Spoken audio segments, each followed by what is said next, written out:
A variety of unique subsectors make up the healthcare sector, with business models ranging from pharmaceuticals, where companies are developing cutting-edge medicines to treat cancer, inflammatory diseases, and other conditions, to the consumer-facing hospitals and providers that are delivering clinical care to patients.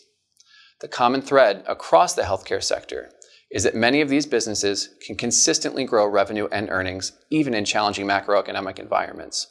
With the potential for a recession looming, this characteristic may prove valuable. There are two primary reasons for this resilience.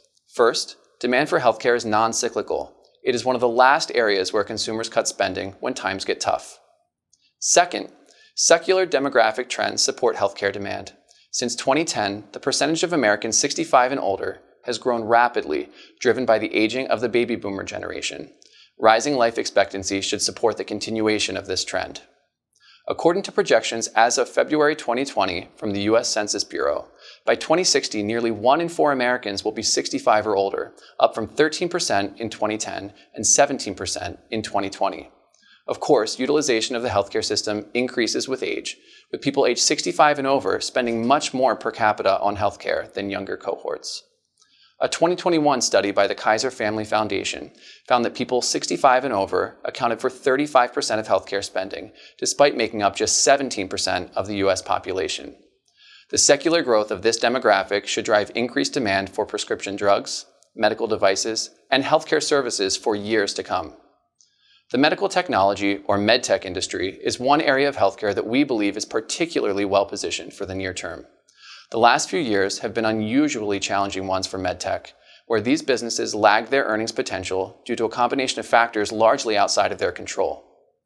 Medtech companies saw a sharp decline in revenue and earnings early in the pandemic, as healthcare systems around the world deferred all but the most urgent medical procedures in order to preserve capacity and resources for COVID patients. For their part, patients, wary of COVID, avoided interactions with the healthcare system.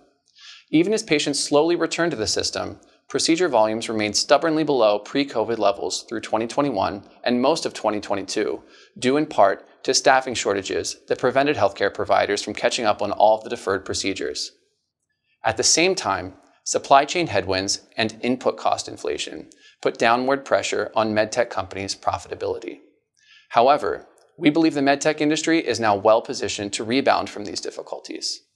Procedure volumes are normalizing as hospital staffing shortages have started to ease, which should support healthy organic revenue growth. Easing cost pressures for raw materials and freight alongside operating leverage should drive margin expansion starting in the second half of 2023. It is important to note that not all medtech companies are created equal. In weaker economic environments, hospitals tend to reduce capital spending on large ticket items. This phenomenon drives our cautious view on companies that are overly reliant on sales of capital equipment and our preference for those with a high mix of recurring revenues from consumables and services.